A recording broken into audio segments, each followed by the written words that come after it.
قربانی جو ہے یہ کس پر واجب ہے، قربانی کے لیے کون کون سے جانور ضروری ہیں، اور کن جانوروں کی قربانی ہوتی ہے، کن جانوروں کی قربانی نہیں ہو سکتی، تو آپ سماعت کریں۔ سب سے پہلے قربانی کے لیے جو شخص منتخب ہیں جن پر قربانی واجب ہے، ان میں سے سب سے پہلے مسلمان ہونا، کافر پر قربانی واجب نہیں ہے۔ دوسرا ہے آزاد ہونا، غلام پر قربانی واجب نہیں ہے۔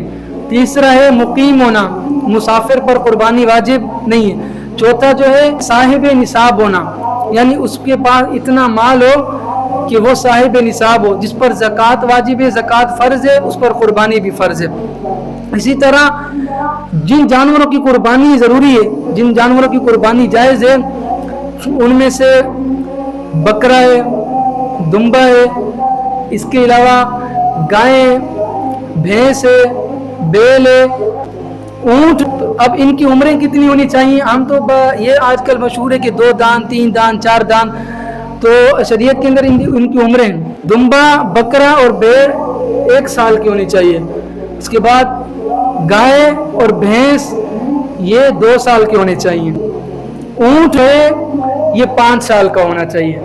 اتنی عمر بتائی گئی ہے۔ اور اسی طرح جو اگر بکری یا بکرا یا دمبا ایسا ہے کہ وہ ہے 6 ماہ کا لیکن سال کا لگتا ہے، دور سے دیکھنے میں سال کا لگتا ہے، جسم میں اچھا ہے، ماشاءاللہ بہترین نظر آتا ہے، تو اس کی قربانی بھی جائز ہے۔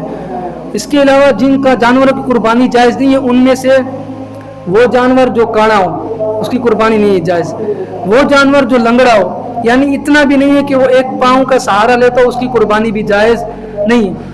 وہ جانور کہ جس کے سینگ ٹوٹے ہوئے ہوں، ایک تو یہ کہ شروع سے نہ، وہ الگ بات ہے، سینگ ٹوٹے ہوئے اس کی قربانی بھی جائز نہیں ہے۔ ہر ایسا جانور کہ جس کے اندر کوئی عیب ہو، کوئی بیماری ایسی ہو کہ جو اس کی قیمت کو بھی کم کرے، اس کی خوبصورتی کو بھی کم کرے، تو اس کی قربانی جائز نہیں ہے، یہ اپنی ذہن میں رکھیں۔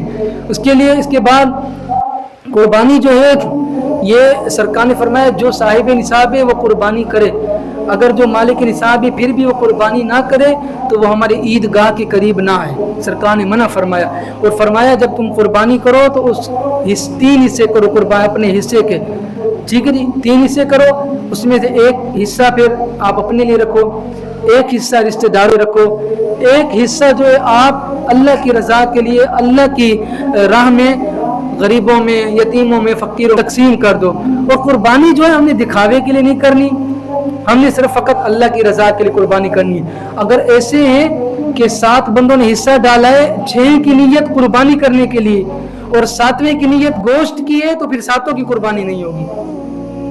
سمجھ آ رہی میری بات؟ گوشت کی نیت نہیں کرنی،